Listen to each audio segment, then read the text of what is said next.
Okay, let's just jump right in. When you hear the title, The Art of War, what comes to mind, right?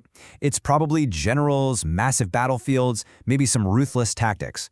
But what if I told you one of history's most famous military books is actually a profound guide to, well, to avoiding conflict in the first place? Today, we're going to peel back the layers of Sun Tzu's classic and find a much deeper wisdom, one that's been kind of misunderstood for centuries. To really get this, we've got to start with a story. So there's this ancient lord, and he asks his court physician, who's from a whole family of famous healers, which of his brothers is the most skilled. And the doctor gives this answer. Now here's the kicker, the paradox of the whole thing. The most famous doctor, the one everyone knows, is actually the least skilled of the three. The true master, he's the one you've never even heard of, because he stops the problem before it ever becomes a problem. And boom, that right there, that's the absolute heart of the art of war. This book isn't a manual for how to win fights. It's a guide to being so smart, so aware, and so prepared that the fight just doesn't need to happen. The greatest victory is the one that requires no battle at all. Which brings us to the big question for this whole explainer. Are we reading a military handbook, or is it something else? Is it a philosophical guide to navigating conflict in all its forms? You know, from the boardroom to our own personal lives? Let's find out. So first things first, we have to look way beyond the battlefield. You gotta understand, Sun Tzu wasn't just writing for generals. He was laying down these universal principles for managing conflict in pretty much any part of life, whether that's business, politics, or even our relationships. And the absolute bedrock of his whole philosophy is knowledge.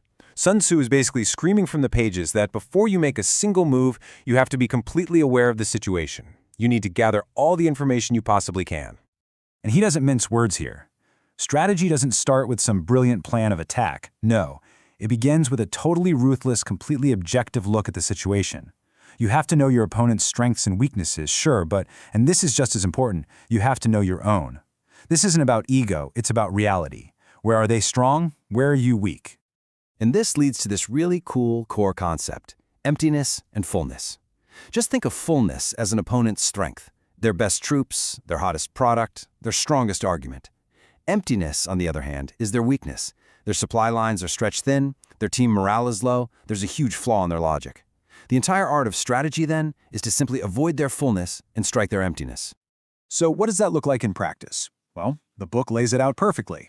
A master of strategy doesn't go charging into a challenge. Instead, they position themselves so they're comfortable, well-fed, and rested. And they make their opponent become weary and hungry. They control the whole situation, making others come to them instead of being lured into playing someone else's game. And this whole idea of knowing your ground gets incredibly deep. I mean, right down to observing the environment itself. Sun Tzu teaches that to a trained eye, nothing is random. Trees moving in the distance, animals suddenly getting startled, even the shape of the dust clouds in the air. They all become signals, little bits of intelligence that tell you everything about your opponent's position, their numbers, and what they're about to do. Okay, so you've gathered all this deep knowledge. Now what? Well, that's when you can move to the next level of strategy and achieve the highest goal, victory without fighting. And you do it through what Sun Tzu calls formlessness. This quote right here, it says it all. The outcome of a conflict isn't decided on the day of the battle. Nope.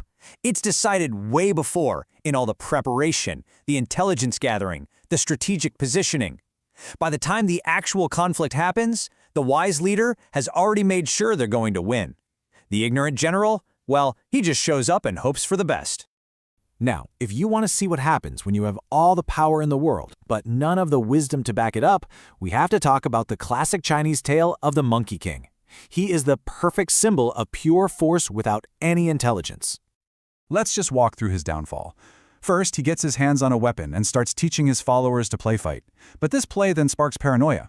He thinks, wait, if other people see us playing, they might think we're getting ready for a real war and attack us first. So in this totally twisted logic, he starts a real arms race. Of course, his power and his ego just spiral out of control. He causes chaos literally everywhere, until he's finally defeated and imprisoned, trapped by his own out-of-control arrogance. So the key takeaway is to be the exact opposite of the Monkey King. Don't be loud, obvious, and predictable.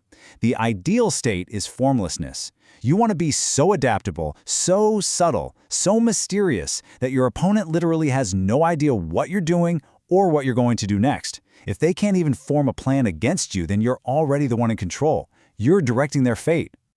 And listen, this is not just some ancient military advice.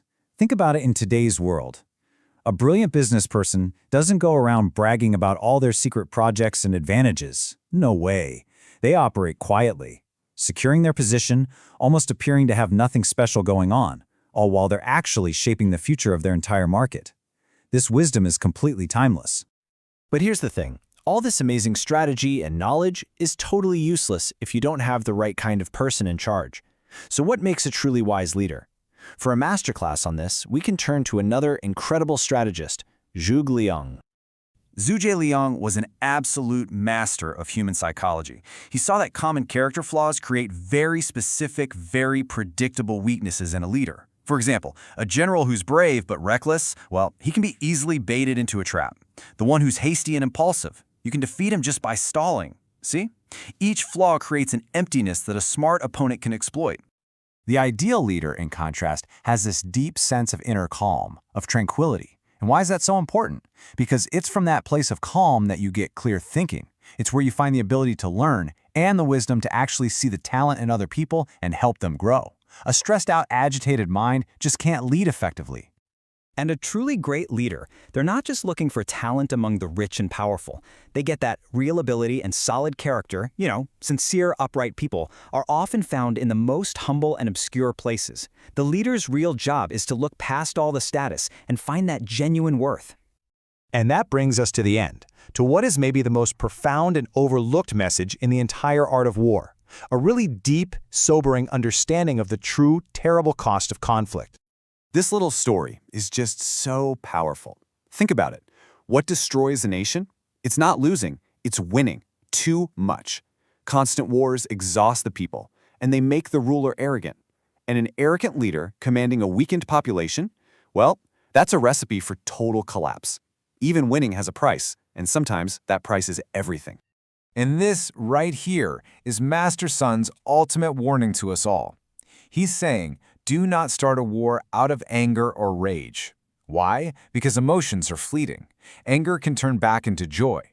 But the consequences of war, destruction, death, those things are permanent. They're irreversible. Conflict must always, always be the absolute last resort, something you undertake with a clear head and extreme caution, never with passion. So, as we wrap this up, I'll just leave you with this question to think about. The highest wisdom of the art of war is to win without fighting, by dismantling your opponent's strategy before the conflict even begins. So, in your next disagreement, your next negotiation, your next competition, which path are you going to take? Are you going to attack the person head-on, or are you going to use wisdom to attack the plan and find a better way forward for everyone?